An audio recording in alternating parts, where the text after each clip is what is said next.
jadi topik kali ini seperti yang udah diketahui ya kan berbicara tentang diabetes. Kenapa sih di Sehat Talk kali ini Milagros memilih untuk berbicara tentang diabetes? Soalnya berdasarkan laman dari covid19.go.id, diabetes ini menjadi salah satu penyakit penyerta atau penyakit tambahan kedua tertinggi terbesar di Indonesia setelah hipertensi. Disusul setelahnya ada penyakit jantung, penyakit paru obstruktif kronis, dan gangguan pernapasan lain, serta beberapa kondisi medis lainnya. Nah, dalam kondisi pandemi seperti ini, penyandang diabetes ini juga merupakan populasi penyakit kronis yang rawan terinfeksi oleh virus corona atau COVID-19 ini. Untuk itu, Solmila perlu untuk memahami apa yang harus dilakukan untuk menjaga kesehatan diri agar tetap sehat dan bugar saat mengalami diabetes maupun kiat pencegahan yang dapat dilakukan sejak dini.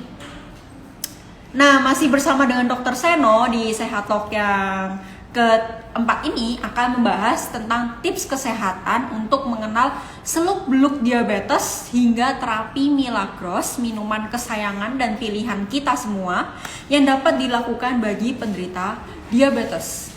Langsung saja pasti Solmila udah pada gak sabar untuk mengikuti atau menyimak perbincangan antara Milagros dengan Dr. Seno mengenai diabetes. Langsung aja saya invite dulu nih Dr. Senonya biar dengan Milagros kali ini.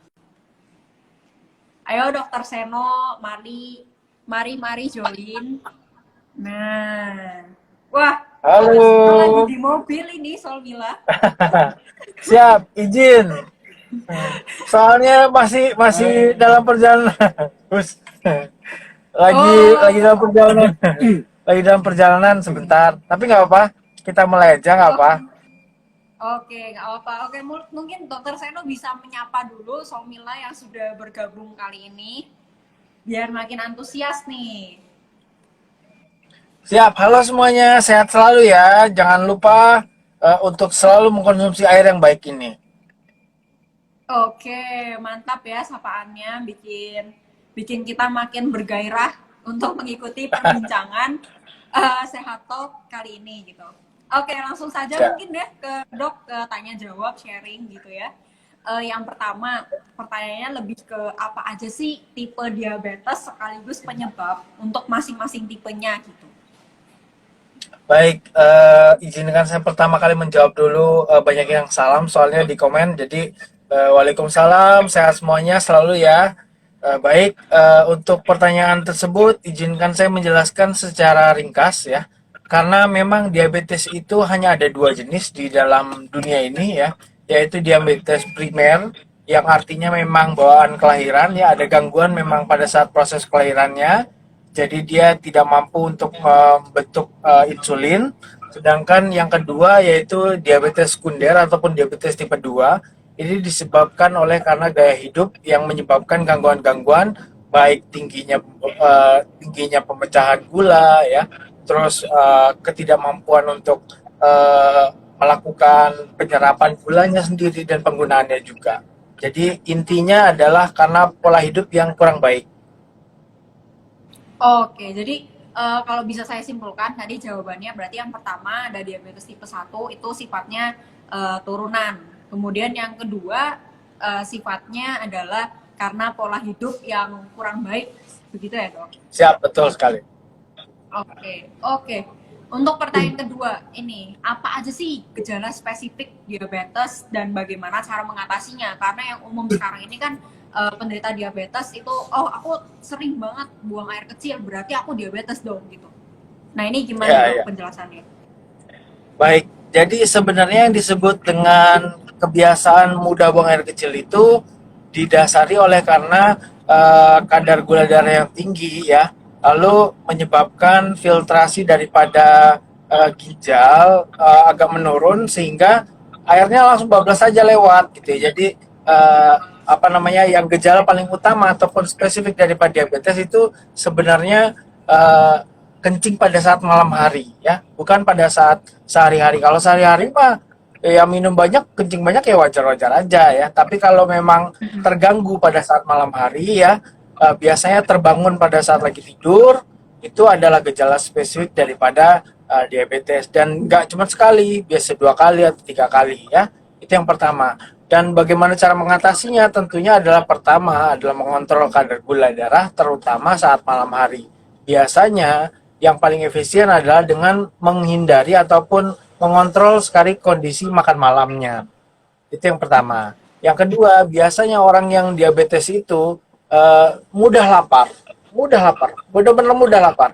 Jadi karena kondisi gula darah yang tinggi merangsang lambung untuk memproduksi asam lambung yang berlebih ya, sehingga orangnya jadi lapar gitu kan.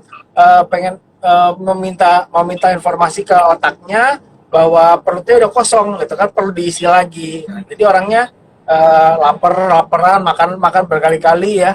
Dan biasanya karena memang tidak tidak terbentuk dengan bagus, gula dalam darahnya dibiarkan dalam bentuk gula, sehingga walaupun dia makan banyak tapi kurus gitu kan, karena tidak dijadikan batal lemak. Hmm, berarti jadi kalau misalnya penderita diabetes ini ketika makan kan katanya kurus tuh dok. Berarti kalau misalnya bukan jadi lemak jadinya apa tuh dok? Gimana? Oke, saya ulangi lagi. Kan tadi kata dokter kalau misalnya penderita diabetes mengonsumsi banyak Ya, makanan, kan itu ya, jadinya bukan lemak. Makanya penderita diabetes nih baik yang mengalami kurus ya ya, gitu, bukan ya. ya. Nah, kalau bukan jadi lemak tuh berarti jadi apa tuh dok? Ya, jadi gula di dalam darahnya. Ya, jadi tetap menjadi persiapan di dalam darah yang tidak terpakai. Jadi terus saja berputar, terus dia menjadi lama-lama menjadi racun di dalam darah, membebani terus. Oh iya, oke. Berarti malah jadi gula bukan jadi lemak. Oke, lanjut. Dalam dunia kesehatan nih, saya pernah mendengar istilahnya pradiabetes. Nah, bolehkah minta dijelaskan terkait apa sih itu pradiabetes dan bagaimana caranya membedakan antara pradiabetes dengan diabetes? Baik, jadi pradiabetes itu adalah istilah awam ya. Jadi yang sebenarnya kita dalam dunia medis mengatakan adalah intoleransi terhadap gula, ya. Itu yang pertama. Jadi memang pada kondisi-kondisi tertentu yang biasanya diawali dengan karena pola hidup yang tidak baik ya, rajin begadangnya rajin, begadang kok rajin gitu ya. Terus habis itu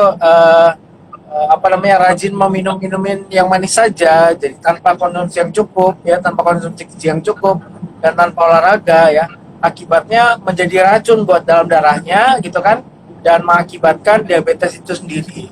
Jadi pradiabetes ataupun disebut juga sebagai intoleransi terhadap gula, ini adalah gejala awal atau bahkan bisa kita bilang eh, sebagai awal daripada diabetes tipe 2. Nah, kalau bicara soal diabetesnya sendiri, diabetes itu berarti udah kena. Kalau sudah ada gangguan pada pola-pola Langerhans-nya ya, produksi insulinnya itu sudah proses pemecahan gulanya sudah terganggu, proses pembentukan lemaknya sudah terganggu gitu kan. Namun diawali dengan adanya intoleransi terhadap gula terlebih dahulu. Oke dok, jadi saya penasaran nih apakah ada kayak gejala spesifik yang membedakan antara Ya. oh ini gejalanya pradiabetes, oh ini gejalanya diabetes. Oke, jadi untuk gejala sebenarnya mirip-mirip ya, karena orang-orang yang mengalami kadar gula darah lebih dari normal memang akan memberikan manifestasi keluhan yang sama, mulai dari polidipsi itu ada banyak minum ya, poliuri ataupun banyak buang air kecil ya, lalu juga terjadi pada orang-orang dengan kadar gula darahnya tinggi. Nah, yang selanjutnya adalah yang mungkin tidak terlalu disampaikan adalah untuk orang-orang yang memiliki sensitivitas cukup tinggi terhadap kulitnya, ya, orang-orang yang memiliki diabetes itu cenderung kulitnya kering sekali, ya, kulitnya kering sekali dan tentunya bisa terjadi bruntus-bruntus pada kulitnya. Itu salah satu marker gula darahnya lagi tinggi ya. Kayak saya pribadi pun kalau misalnya gula darah saya mendekati 200 ya, misalnya lagi 180 atau 190 gitu ya. itu udah mulai tumbuh tuh di jari-jari saya, udah mulai tumbuh apa namanya, beruntus-beruntus sisinya air gitu udah mulai tumbuh ya. Sebenarnya tubuh kita tuh udah sistem marking ataupun sistem kasih tahu ke dalam kepada pemiliknya itu udah cukup bagus ya. Cuman biasanya orang nggak peduli dengan keluhan-keluhan tersebut dan tetap melaksanakan yang salahnya ataupun yang kurang tepatnya. Betul betul. Jadi biasanya kita menganggap ala paling cuman beruntusan biasa gitu. Jadi Siap, betul dibiarkan sekali. dan juga jadi tidak kepikiran kalau ini ternyata itu sebenarnya gejala dari penyakit yang lebih berbahaya ke depannya. Siap. Oke.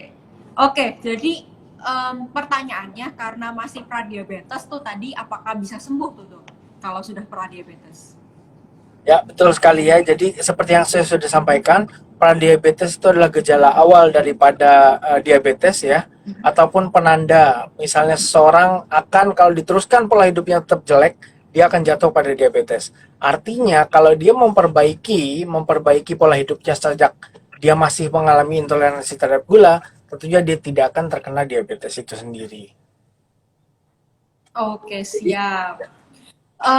Siapa Nah, saya juga penasaran nih dok, kalau siapa aja sih yang bisa terkena diabetes? Apakah hanya lansia, orang dewasa, atau malah bisa terkena pada anak kecil? Karena kan selama ini stigma masyarakat hanya berpikir kalau paling diabetes yang kena itu cuma orang dewasa aja gitu. Anak kecil nggak bakal bisa kena. Gimana tuh dok? Baik, jadi begini, yang disebut sebagai diabetes itu adalah murni karena beban daripada tubuh yang berlebihan, ya. Jadi tidak mampunya tubuh untuk melakukan proses konversi daripada gula darah menjadi bantalan lemak ataupun cadangan lemak ya, ataupun cadangan gula ya, atau bahkan mungkin sebagian dibakar menjadi energi, ya. Itu permasalahan utamanya. Nah, penyebabnya bisa macam-macam. Bisa karena memang tinggi polutan ya, orang-orang yang hidup di dalam daerah yang tinggi sekali radikal bebasnya ya, atau bahkan sering sekali membebani tubuhnya over daripada yang semampunya. Contoh misalnya ya yang saya sudah sampaikan tadi ya, hobi kok begadang gitu ya. Itu pun menjadi salah satu apa namanya, pencetus daripada stresor tubuh yang berlebihan sehingga menimbulkan gangguan pada proses metabolisme daripada gula itu sendiri. Jadi kalau berdasarkan rentang usia ataupun ras itu tidak ada batasan. Yang disebut sebagai diabetes tipe 2 itu adalah diabetes yang muncul karena pola hidup yang tidak baik dan tidak benar.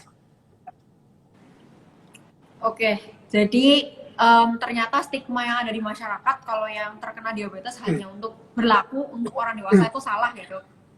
Ya, Ternyata betul anak sekali. kecil pun bisa gitu. Banyak sekali kok yang usia 25, usia 21 ya. Bahkan saya ketemu pasien umur 14 tahun pun sudah diabetes pun ada. Bukan diabetes primer ya, bukan diabetes tipe 1, tapi dia memang karena pola hidupnya yang memang agak-agak tidak baik lah. Namun karena dia memang masih usia muda, umumnya ketika dia melakukan ataupun terjadi manifestasi yang tidak kita harapkan, ya, misalnya di usia bisa dikoreksi itu di bawah 25 ya. Kalau dia masih di bawah 25 itu masih bisa dikoreksi sekali ya. Tubuhnya masih bisa mengkompensasi ataupun beradaptasi dengan dengan intervensi yang kita lakukan. Biasanya itu jadi tidak kumat-kumatan lagi. Oke. Nah, kebiasaan buruk apa aja sih dok yang bisa memperburuk kondisi diabetes? Siap. Jadi sebenarnya pola hidup yang salah itu harus disampaikan terlebih dahulu ya. Yang pertama adalah kebiasaan kurang minum.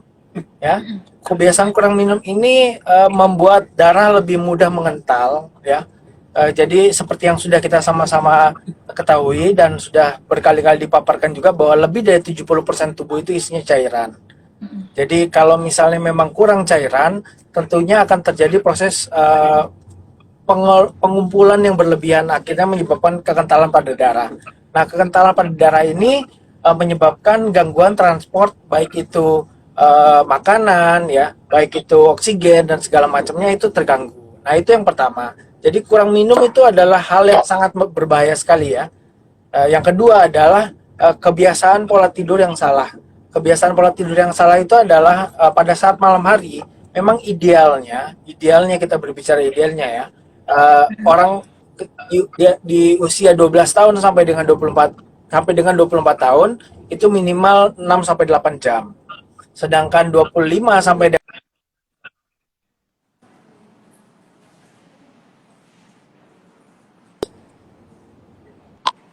Oke, ini sepertinya koneksi. Ya, oke. di atas usia 65 tahun memang kecenderungan untuk tidur berkurang sekali ya. Bisa jadi hanya butuh 4 jam, bisa jadi ada yang butuh kurang dari itu ya. Namun intinya adalah proses tidur kalau bisa diusahakan pada saat malam hari ya. Jadi pada saat kita tidur malam hari itu terjadi proses ada yang namanya melatonin ya. Melatonin rilis ini membuat tubuh lebih rileks beristirahat dengan optimal. Nah, orang yang suka kebiasaan begadang ini mengalami proses apa namanya regenerasi ataupun proses pengembalian restartnya itu jadi lebih lambat ya ataupun tidak optimal sehingga mengakibatkan penumpukan sisa metabolisme pada tubuhnya akhirnya membebani si orangnya tersebut ya. Yang ketiga, selain daripada kebiasaan minum, kebiasaan tidur, lalu kebiasaan makan malam. Nah, makan malam ini sebenarnya ada jamnya.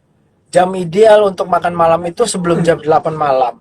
Setelah jam 8 malam itu sebaiknya memang manusia ataupun orang dewasa di atas 25 tahun sudah harus membiasakan mengurangi kebiasaan makan malam di atas jam 8 malam ya.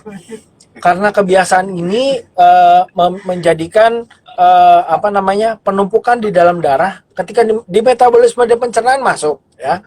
Setelah dipecah di pencernaan tapi dia nggak kepake lagi gitu kan, dia nggak kepake lagi karena kita lebih banyak tidur, lebih banyak beristirahat, jadinya akhirnya numpuk dalam darah ya. Dan umumnya karena kita di atas 25 tahun sudah mulai menurun proses apa namanya tumbuh dan kembangnya seorang itu sudah mulai menurun, proses penumpukan lemak juga sudah mulai agak menurun. Oke. Jadi intinya adalah tiga itu yang paling penting ya. Jadi Yang banyak keempat minum. memang ya, yang keempat itu adalah kalau memang banyak makan ataupun minum eh, barang-barang yang mengandung radikal bebas tinggi ya. Contoh seperti apa namanya apa bahan-bahan yang banyak mengandung pengawet ya, terus zat pewarna itu juga menjadi beban tambahan untuk tubuh ya, sehingga membebani ataupun meracuni juga di dalam darahnya. Oke, siap. Penjelasannya sudah lengkap ya, Solmila. Jadi, hal-hal yang tadi telah disebutkan oleh dokter, yang pertama tadi harus banyak minum. Terus yang kedua Ya. harus jam tidur Terus cukup. dijaga agar tidur cukup. Nah, tidur cukup ini berapa jam nih, Dok? Ya, 8 jam, tergantung usia. kalau saya tidak salah. Kalau 12 tahun sampai 24 tahun 6 sampai 8 jam ya. Kalau 25 tahun ke atas sampai dengan umur 60 tahun itu 4 sampai 6 jam. Kalau di atas 65 tahun agak berbeda. Pertimbangannya sesuai dengan kebutuhan. Oh, jadi jam kebutuhan jam tidur manusia tergantung usianya. Gitu ya. Oke. Nah, terus habis itu yang ketiga setelah menjaga agar jam tidur tetap cukup, kemudian jangan makan di atas jam 8 malam, terutama untuk yang sudah berusia di atas 25 tahun karena nanti makanannya tidak terpakai oleh tubuh karena kita kan lebih baik beristirahat pada malam hari gitu. Nanti malah jadi penumpukan gula, gitu ya, Dok. Ya, betul sekali. Dan lagi jangan lupa yang keempat apa namanya, kalau banyak makan makanan yang mengandung beban tambahan ya seperti pengawet ataupun zat pewarna itu pun juga memberikan beban tambahan di dalam pencernaan ataupun sampai dengan sel darah merah kita. Oke, jadi Solmila, pesan untuk Solmila hindari juga makanan-makanan junk food atau makanan instan atau makanan yang warnanya tuh terlihat menarik karena makanan-makanannya seperti itu justru bisa merugikan tubuh kita sendiri. Gitu ya, Dok? Ya. Kalau kerennya sih sekarang bilangnya makanan organik kayaknya. Ya, jadi pilihan makanan orang zaman sekarang harus mulai diubah ke pola makan yang organik.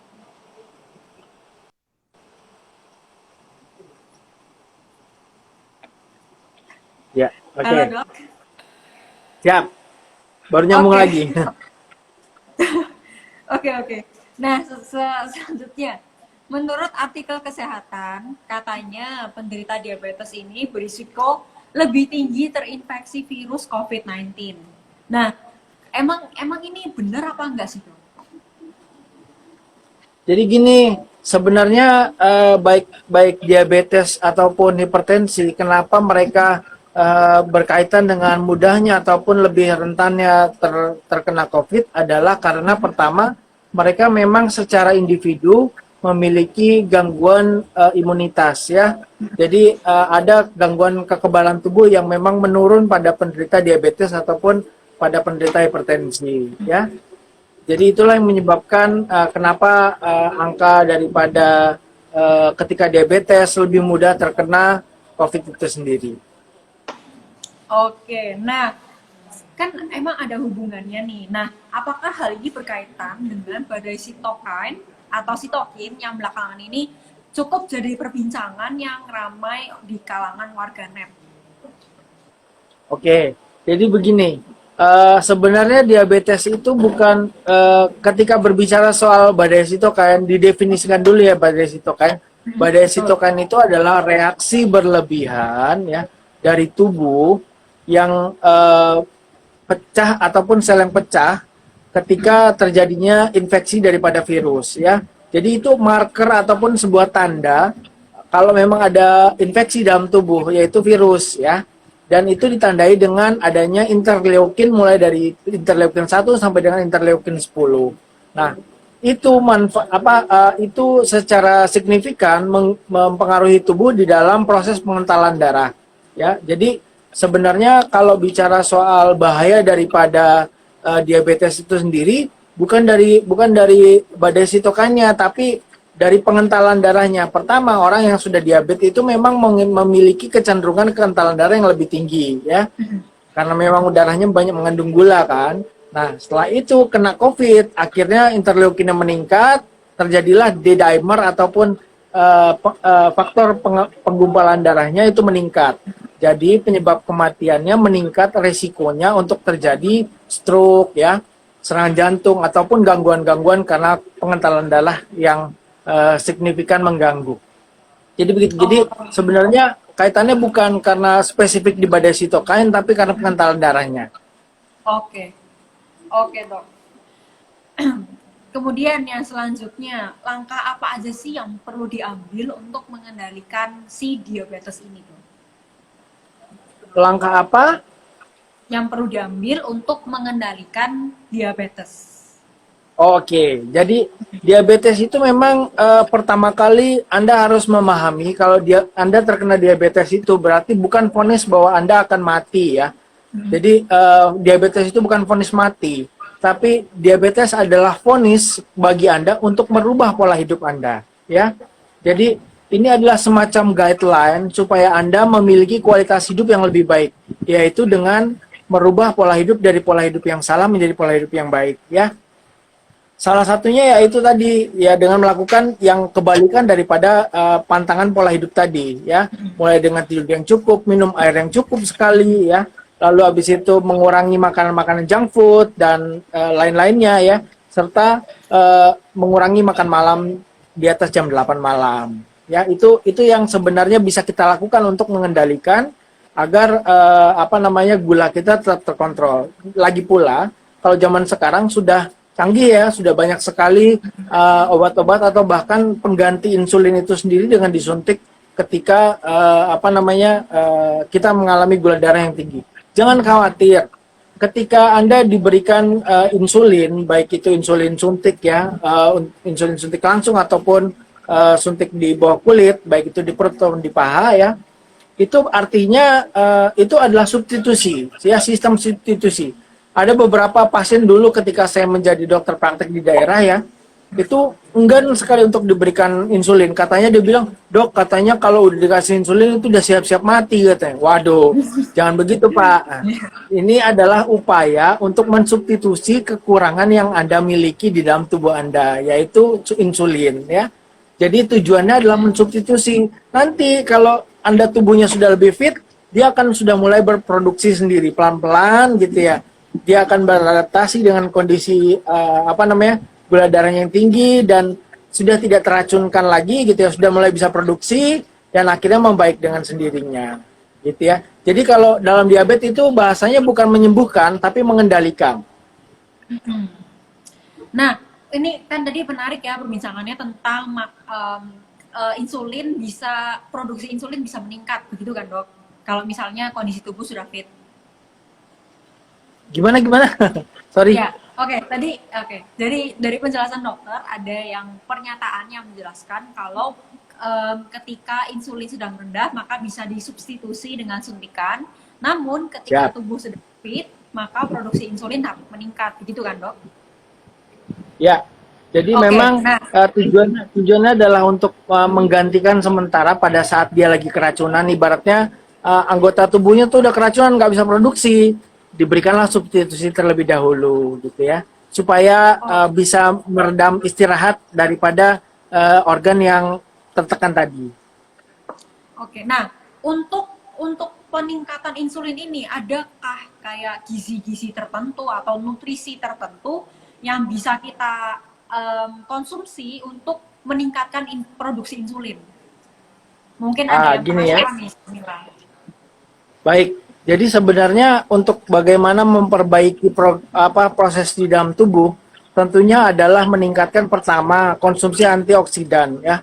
Antioksidan ini bertujuan untuk mengurangi beban di dalam tubuh. Jadi tubuh kita, organ-organ kita yang keracunan tentunya dengan diberikan antioksidan, harapannya adalah dia mengalami pemulihan ya. Tentunya dengan gizi yang cukup ya, dengan gizi yang baik dan istirahat yang cukup, tentunya dia akan mengalami proses perbaikan dan akhirnya menjadi lebih baik lagi ya. Itu yang pertama. Yang kedua tentunya dengan berolahraga rutin ya. Jadi dengan tubuh kita itu unik. Anda walaupun papa mamanya tinggi gitu ya, anaknya belum tentu tinggi. Kalau anaknya goleran itu tiduran aja ya, nggak ada aktivitas, makan doang gitu ya, nggak bisa jadi tinggi sekali ya, karena dia tidak melakukan beban kepada tulangnya sehingga merangsang untuk tumbuh supaya tumbuhnya bisa maksimal. Jadi tubuh kita memang harus sedikit demi sedikit dirangsang ya, tapi tidak membebani, hanya dirangsang saja. Oke. Nah, tadi kan menarik ada sebutan tentang antioksidan nih. Sedangkan air alkali ini terkenal mengandung antioksidan yang tinggi gitu. Nah, selain antioksidannya, kira-kira apa aja nih dok dari air alkali yang bisa membantu proses pengendalian atau pemulihan diabetes gitu? Dan bagaimana cara kerjanya dok? Baik. Jadi sebenarnya kalau kita spesifik aja ya, kita sebut Milagros ini ya. Nah, jadi di dalam Milagros ini mengandung air alkali yang cukup potensial dan tentunya antioksidan ya. Dan di dalam air Milagros ini, air alkalinya tentunya seperti yang sudah saya sampaikan pada Sehat Talk sebelumnya, bahwa mengandung kadar oksigen yang lebih tinggi ya, kadar gugus OH-nya lebih tinggi, sehingga mampu untuk memberikan nutrisi kepada sel darah kita untuk mampu mengangkut oksigen yang lebih tinggi ya. Dan tentunya antioksidan ini bertujuan untuk melakukan proses perbaikan kepada sel-sel targetnya. Dan dengan adanya kadar oksigen yang cukup di dalam darah, tentunya akan merangsang metabolisme daripada gula itu sendiri ya. Jadi tentunya memang orang-orang yang cenderung mengkonsumsi air alkali yang baik ini ya, memang cenderung walaupun dia gulanya tidak begitu turun, tapi dia tidak ada keluhan. Ataupun bahkan pada beberapa orang pun ada yang turun juga. Oke. Nah, tadi kan berarti kan kandungan dari air alkali atau Milagros ini kan memang sangat bermanfaat nih untuk pemulihan atau pengendalian diabetes gitu. Nah, pertanyaannya, saya menemukan sebutan yang menarik yaitu terapi Milagros. Nah, bagaimana sih caranya menjalankan terapi Milagros yang tepat? Misalnya per hari disarankan minum berapa botol atau bagaimana tuh? Baik, ini pertanyaan klasik ya, sebenarnya pertanyaan klasik sekali. Karena saya sejak tahun 2015 waktu diamanatkan untuk melakukan penelitian mengenai fungsi air alkali di dalam tubuh penyakit degeneratif, baik itu hipertensi, asam urat, kolesterol, dan diabetes. Waktu itu saya mengambil sampel untuk perlakuan pengendalian selama 10 sampai dengan 14 hari. Sampai pada akhirnya saya menemukan dosis idealnya adalah minimal 10 hari dilakukan loading dose. Ya. Jadi pada beberapa orang memang ada yang setelah 3 hari lalu membaik, ya ada orang yang setelah 1 kali minum dia membaik, tergantung memang respon tubuhnya dari masing-masing orang. Karena kan berbeda kondisi start awalnya berbeda-beda ya tiap orang ya. Jadi saya ngambil patokan ratanya adalah minimal 10 hari itu pasti ada efeknya. Ya. Jadi dengan dilakukan loading dose. Bagaimana loading dose itu? Saksikan di official Milagros sendiri, udah ada itu videonya. Oke, jadi buat Solmila nih yang penasaran tentang loading dose, mungkin bisa nanti setelah Sehat Talk langsung dicek di YouTube-nya Milagros, begitu ya dok, tentang apa sih itu loading dose. Oke, nah untuk sesi tanya jawab bersama Dr. Seno di Syari ini pertanyaan dari saya sudah habis. Nah sekarang waktunya untuk menjawab pertanyaan dari Solmila. Nah, ini ada pertanyaannya sudah masuk pada sesi Instagram Live kali ini. Yang pertama ada dari Mina Handayani 11. Nah, pertanyaannya, berapa banyak sih asupan gula untuk normalnya nih dok? Soalnya setiap habis makan, saya tuh maunya minum yang manis gitu. Jadi susah mengendalikannya godaan-godaan yang manis-manis itu dok. Baik. Jadi sebenarnya prinsipnya setiap orang pasti berbeda-beda ya. Kenapa berbeda-beda? Tergantung dari aktivitas hariannya. Jika Anda memang lebih banyak mengkonsumsi yang manis, tentunya patokan kita bukan dari manisnya tapi kalorinya ya. Kalau rata-rata harian itu adalah kalorinya sekitar 2.400-an ya, maka Anda berbicara kalau gula itu sekitar 60 per gramnya itu kurang lebih 60. Jadi kalau 1 sendok itu kurang lebih kan 20 gram ya. Berarti sekitar 120 ya. Ya betul, 120 betul. Ya jadi per gramnya itu 6 kalori ya. Jadi 1 sendok itu 20 gram itu kurang lebih sebanyak 120. Maka maksimal Anda dalam 1 hari itu 20 sendok ya. Itu kalau dihitung dari gulanya saja. Namun kalori itu kan bukan hanya dihitung dari gulanya saja, tapi dari makanan Anda juga ya. Jadi patokannya adalah kalorinya. Yang kedua adalah ketika Anda sudah memahami kalorinya, maka Anda porsikan dari kegiatannya ya. Tentunya seorang kuli bangunan dengan orang yang bekerja di kantoran pasti akan berbeda jumlah kalori yang dihabiskan dalam sehari-hari.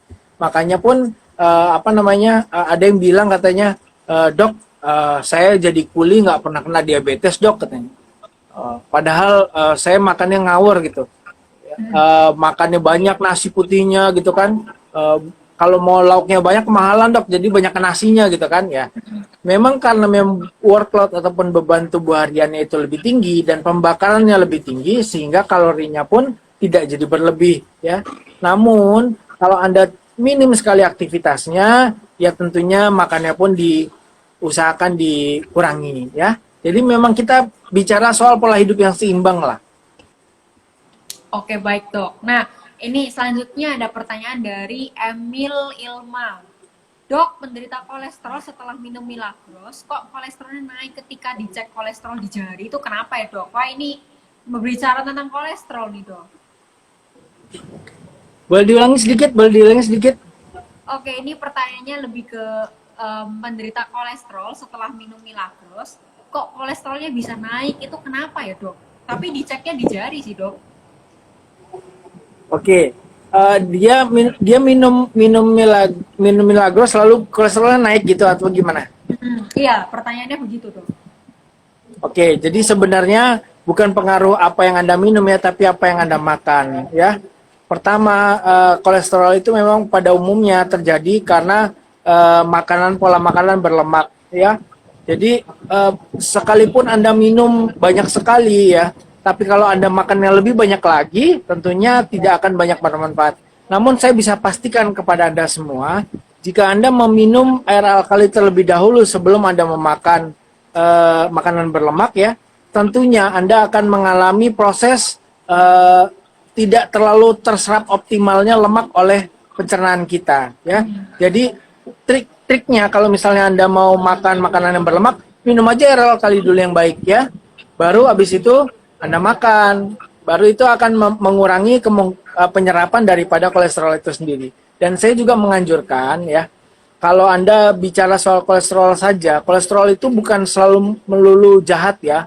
Kolesterol itu juga dibutuhkan oleh tubuh untuk pembentukan bantalan kulit, hormon, dan segala macamnya. Jadi jangan lalu serta-merta dihindari sekali ya. Kolesterol itu dibutuhkan oleh tubuh, namun jangan berlebih, karena faktor pengentalan darah itu sendiri memang dipengaruhi oleh kolesterol juga ya. Dan kalau misalnya memang kolesterol Anda tinggi, nggak perlu terlalu khawatir, yang penting tidak ada keluhan ya. Kalau misalnya Anda tidak ada keluhan, berarti kolesterol Anda cukup memadai untuk Anda tubuh beradaptasi ya. Dan Anda boleh mengkonsumsi alpukat ya. Alpukat itu juga tinggi kolesterol, tapi kolesterol yang baik ya. Kolesterol baik itu nanti pada akhirnya akan merubah kolesterol jahat ini ataupun kolesterol yang sudah jenuh ini ya, untuk mampu segera terdegradasi. Oke.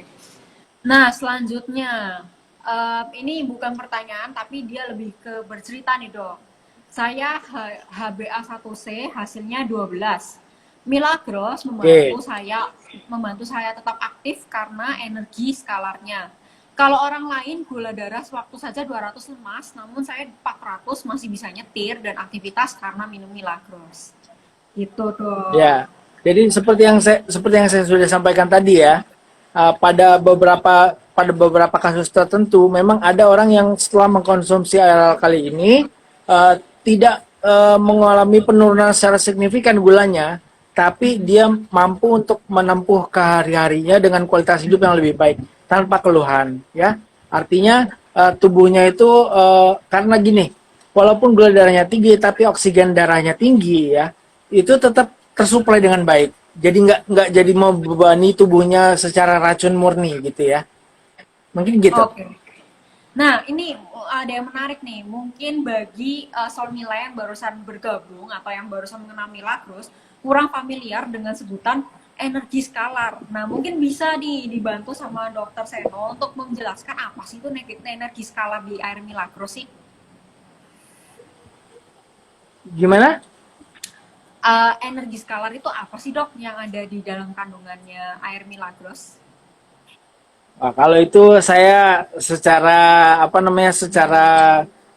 terminologi kedokterannya memang kurang mampu untuk menjelaskan ya. Energi skalar itu sendiri prinsipnya adalah dia adalah energi sifatnya berupa radiasi seperti magnetik ya, dengan tujuan untuk meningkatkan arus tertentu. Jadi gini, contoh kalau misalnya kita menggambarkan ada magnet, ada dua magnet ya, ada dua magnet lalu di tengahnya ditaruh besi, dan besi itu ditempelkan kepada bohlam, maka bohlam tersebut akan menyala. Tiba-tiba ada arus listrik ya. Betul. Jadi seperti itulah fungsi skalar energi. Skalar energi itu adalah medan gelombang magnetik yang di dalam cairan ya, yang mampu untuk memiliki energi tertentu ya. Jadi saya pun kurang bisa menjelaskan dengan sejelas-jelasnya ya, tapi memang pemahaman saya adalah ini adalah gelombang elektromagnetik, gelombang energi elektromagnetik.